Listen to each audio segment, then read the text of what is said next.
Hi guys, how are you? कैसे हैं आप? एक बार फिर से आपका स्वागत है आपके अपने यूट्यूब चैनल हक आपका। लक्ष्य सीरीज का डे 12 होगा और आज हम रामबाण प्रश्न की जिक्र करने वाले हैं। रामबाण प्रश्न का यहाँ पर डिस्कस करेंगे। प्लेलिस्ट आपकी लक्ष्य सीरीज को आप शुरू से देखिए। इसमें जितने भी कॉन्सेप्ट हैं सभी डिटेल में हमने यहाँ पर डिस्कस किए हुए हैं। तो वीडियो को अगर आप फर्स्ट टाइम आए हैं तो वीडियो को लाइक ज़रूर करें, चैनल को सब्सक्राइब ज़रूर करें।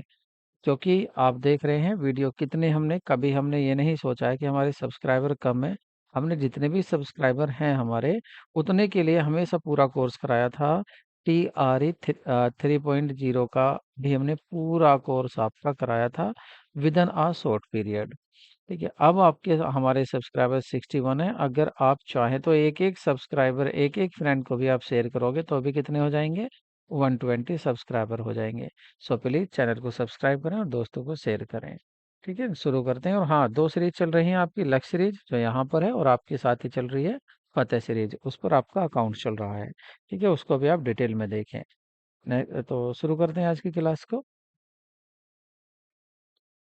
सो इन द पार्टनरशिप, अगर पार्टनरशिप की बात करें तो in a partnership the liability of the partner is, तो पार्टनर में साझेदारी फर्म में साझेदारों का जो दायित्व होता है वो कैसा होता है? पृथक होता है, संयुक्त होता है, जॉइंट और सेवरल होता है या जॉइंट एंड सेवरल होता है? जॉइंट और सेवरल मतलब संयुक्त या पृथक होता है, दोनों में से एक, या संयुक्त और पृथक दोनों होता है। तो ये होता है आपका संयुक्त और पृथक दोनों होता है। ठीक है, नेक्स्ट क्वेश्चन देखते हैं।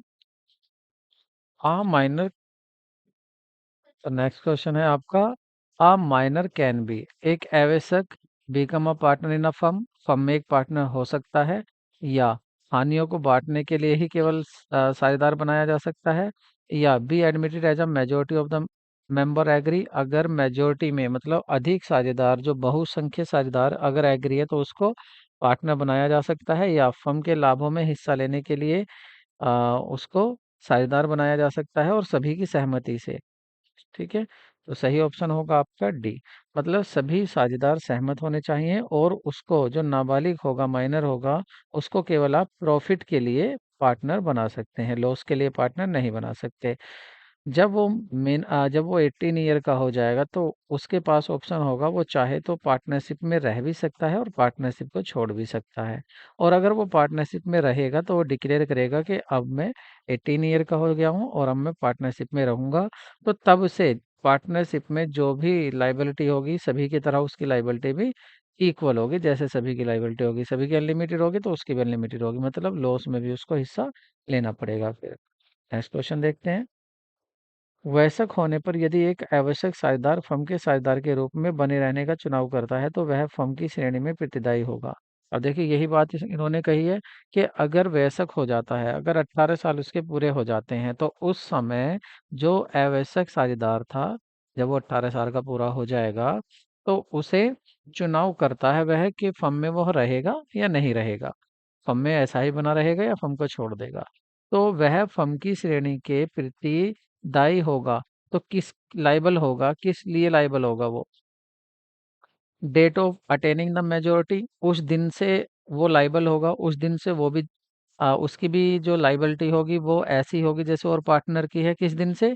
जिस दिन से वो वयस्क हुआ है, जिस दिन से वो 18 साल का हुआ है, या कह रहे हैं कि फर्म के लाभ प्राप्त होने की तिथि से, या फर्म का जो लाभ होने की तिथि है मतलब 1 अप्रैल से होगा ये, या date of the shoot on which he elect to become a partner, या जिस डेट से वह डिक्लेयर करेगा कि मैं फर्म में पार्टनर रहूंगा या नहीं, या date of the exercise of the option by the guardian, या अभिभावक के द्वारा विकल्प की तिथि से, जब अभिभावक उसके विकल्प को बताएंगे। तो सही ऑप्शन होगा आपका बी।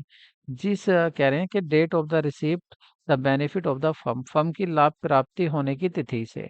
तो फर्म की लाभ प्राप्ति तिथि से होने से वो क्या करेगा, वो डिक्लेयर करेगा कि हाँ मैं पार्टनर रहूंगा या नहीं रहूंगा फर्म में। ठीक है, तब से उसकी लाइबिलिटी और साझेदारों की तरह होगी। नेक्स्ट क्वेश्चन देखते हैं। साझेदारी फर्म की आय में साझेदारों का भाग होता है, तो वो कर योग्य होता है, टैक्सेबल होता है, या टैक्स फ्री होता है, या आंशिक रूप से कर मुक्त होता है, या 20% कर मुक्त होता है। तो ये टैक्स फ्री होता है। अगर पार्टनरशिप में पार्टनर्स को प्रॉफिट हो रहा है तो उस प्रॉफिट पर पार्टनर से टैक्स नहीं लिया जाता है। नेक्स्ट क्वेश्चन देखते हैं। अब पार्टनरशिप में कम इन टू एग्जिस्टेंस। पार्टनरशिप जो साझेदारी अस्तित्व में आती है, कब आती है? Only by registration under the partnership act 1932। जब इंडियन पार्टनरशिप एक्ट 1932 के अंडर रजिस्ट्रेशन हो जाएगा तब, या केवल साझेदारों में लिखित समझौते के द्वारा, साझेदारों में अगर रिटर्न में एग्रीमेंट हुआ है तब साझेदारी बनती है, या साझेदारी में स्पष्ट गर्भित समझौते के द्वारा, या by express of employed agreement among the partners, या पार्टनर्स में जब भी पार्टनर में क्या हो जाता है, एग्रीमेंट हो जाता है। तो देखिए यहाँ पर यह है कि only by return agreement among the partnership, जब उनके द्वारा समझौता हो जाता है। ठीक है, वैसे ऐसा नहीं है पार्टनरशिप तो, हाँ अस्तित्व में तो तभी आएगी देखो। ठीक है, बाकी पार्टनरशिप तो बिना रिटर्न एग्रीमेंट के भी हो सकती है, लेकिन अगर अपनी तुम वैलिड करना चाह रहे हो पार्टनरशिप को तो उसका रजिस्ट्रेशन कराना जरूरी है। और जब भी आप रिटर्न में एग्रीमेंट कर लेंगे तो आपकी पार्टनरशिप आ जाती है एग्जिस्टेंस में। ठीक है, बन जाती है आपकी पार्टनरशिप। नेक्स्ट क्वेश्चन देखते हैं। Maximum number of partners in a firm.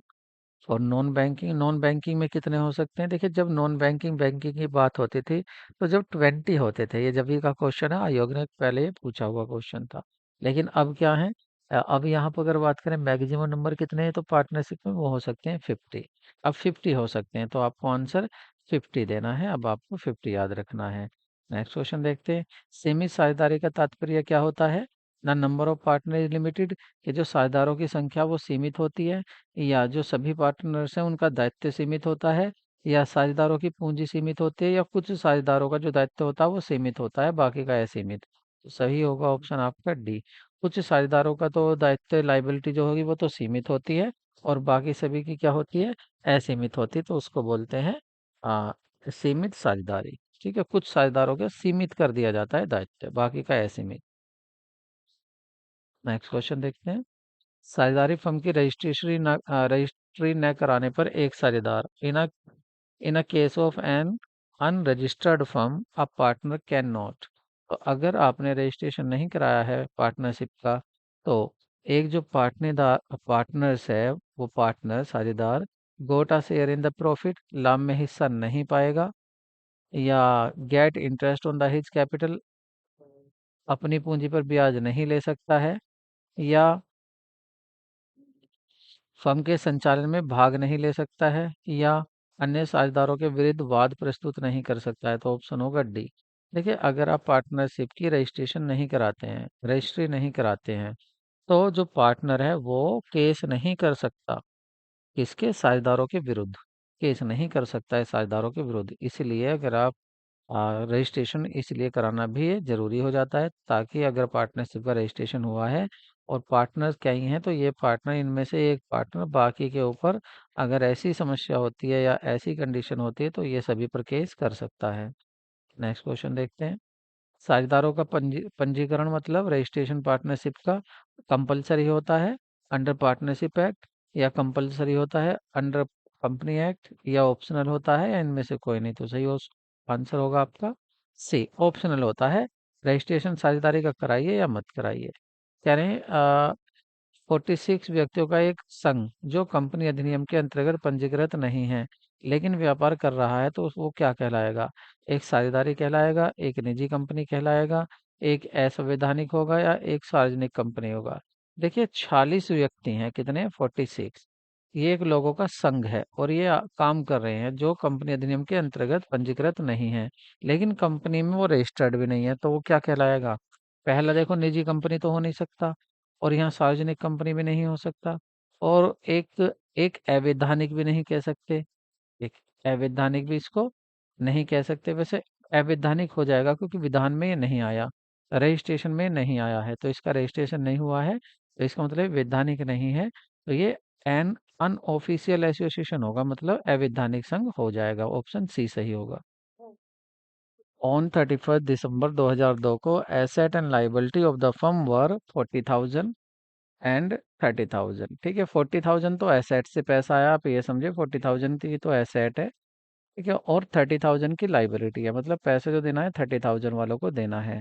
और फर्म डिजोल्व हो रही है, और फर्म के डिजोल्व होने पर क्या हुआ है कि डिवाइडेड ऑफ 60 पैसा in a rupees was paid to the creditors. देखिए, जो अगर किसी का 1 रुपया है तो उसको कितने पैसे दिए गए हैं, उसको 60 पैसे दिए गए हैं। इस तरह से सभी क्रेडिटर का पेमेंट किया है। क्रेडिटर मतलब लाइबिलिटी है कितनी? लाइबिलिटी है 30,000 रुपए की। 30,000 की लाइबिलिटी है। एक एक क्रेडिटर को कितने रुपए दिए हैं? 60 पैसे। तो टोटल कितना होगा? 18,000। इसका मतलब 18,000 रुपये आपने दिए हैं किसको? क्रेडिटर को पेड किए हैं। क्रेडिटर्स को पेड किए हैं आपने इतने। अब इतने पेड किए हैं और मिले कितने हैं? एसेट कितने की थी? 40,000 की। और जब एसेट के बारे में कुछ नहीं कहता तो 40,000 ही उससे मिलेंगे, टेंजिबल एसेट अगर। तो 40,000 को बेचकर 40,000 रुपये मिले, तो 40,000 में से 18 आपने दे दिए, तो 40,000 रुपये तो आपकी एसेट से आए। और आपने 18,000 रुपये का पेमेंट कर दिया किसको? 30,000 वाले क्रेडिटर को। तो कितना पैसा बचा आपका? 2 और 3 माइनस 1 2, 22,000 बचा। ये क्या है? फर्म का ये प्रॉफिट होगा। ठीक है, इसी को पूछ रहे हैं कि प्रॉफिट हो गया लॉस होगा, बताइए। तो 22,000 का क्या होगा? प्रॉफिट होगा। नेक्स्ट क्वेश्चन देखते हैं। A partner who does not take active part in the conduct of the partnership business is known as। अगर एक साझेदार ऐसा है जो संचालन में सक्रिय रूप से भाग नहीं लेता है, तो उस साझेदार को क्या कहेंगे? शांत साझेदार कहेंगे, या स्लीपिंग पार्टनर कहेंगे, silent partner, sleeping partner, sub partner, या नॉमिनल पार्टनर। तो उसको कहेंगे नॉमिनल पार्टनर। अगर वो भाग नहीं लेता है जो भी काम हो रहे हैं उसमें, तो उसको बोलेंगे नॉमिनल पार्टनर। नेक्स्ट क्वेश्चन देखते हैं।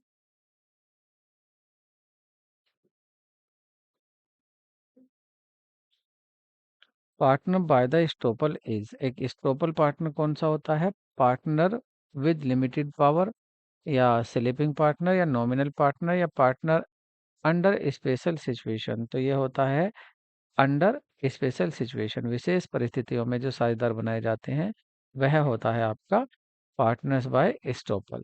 नेक्स्ट क्वेश्चन देखते हैं। यदि किसी साझेदारी फर्म का पंजीकरण नहीं हुआ है तो वह अपना व्यवसाय चला सकती है, लाभ अर्जित कर सकती है, लाभ अर्जित नहीं कर सकती, या तीसरे पक्ष के विरुद्ध अपना दावा नहीं कर सकती, या फर्म का नाम नहीं रख सकती। तो सही ऑप्शन होगा सी।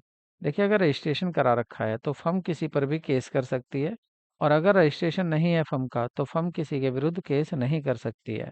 तो ऑप्शन आपका सी सही होगा। नेक्स्ट क्वेश्चन देखते हैं। एक फर्म में अधिकतम साझेदारों की संख्या का प्रावधान किया गया है। किस में किया गया है? साझेदारी में। क्या साझेदारी अधिनियम से हुआ है, या कंपनी अधिनियम से हुआ है, या संविदा अधिनियम से हुआ है, या उपरोक्त में से कोई नहीं? तो सही आंसर होगा आपका बी, कंपनीज एक्ट। पहले कंपनीज एक्ट 1956 था और अब हो चुका है 2013। तो कंपनीज एक्ट 2013 बताता है कि पार्टनरशिप में पार्टनर्स कितने होने हैं। ठीक है, पार्टनर्स की संख्या। नेक्स्ट क्वेश्चन देखते हैं।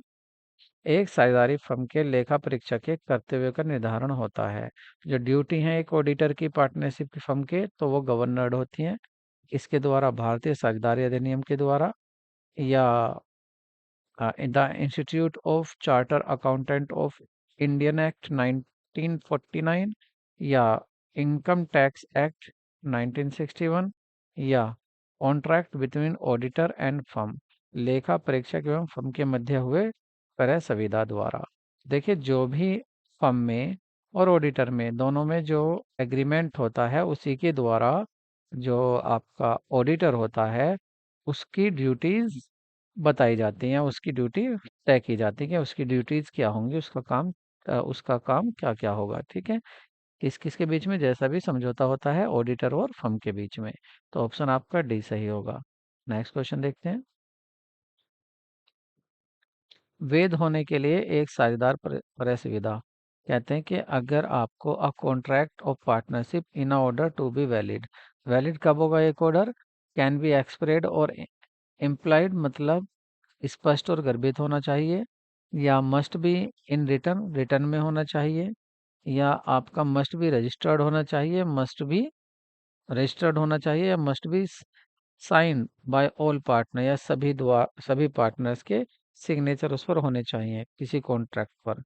तो वो होता है कैन बी एक्सप्रेड और इम्प्लाइड, स्पष्ट हो या गर्भित हो।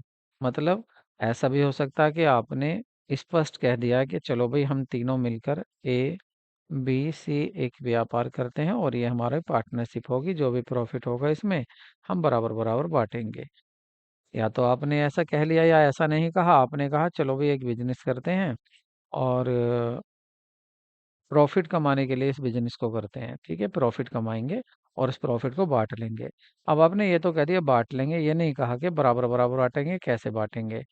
तो ये भी आपकी पार्टनरशिप होगी, ठीक है, और आप यहाँ पर भी बराबर बराबर ही बांटेंगे। तो ये भी एक कॉन्ट्रैक्ट था। ये आपका रिटर्न भी हो सकता है, आपका एक्सप्रेस भी हो सकता है और इम्प्लाइड भी हो सकता है, गर्भित भी हो सकता है। नेक्स्ट क्वेश्चन देखते हैं। तो ऑप्शन क्या सही होगा आपका यहाँ पर? ऑप्शन होगा आपका ए करेक्ट होगा। नेक्स्ट क्वेश्चन देखते हैं। लिमिटेड पार्टनरशिप ऑर्गेनाइजेशन एज सीमित दायित्व साझेदारी, तो ये तो मैंने अभी बताया था। तो क्या होता है? Can not provide by statue of India, अधिनियम द्वारा प्रावधान नहीं है, ठीक, can not provided by state statue in India, Bharat में अधिनियम द्वारा प्रावधानित नहीं है। सीमित दायित्व वाली जो साझेदारी है वो भारत में प्रावधान उसका नहीं है। नेक्स्ट क्वेश्चन देखते हैं।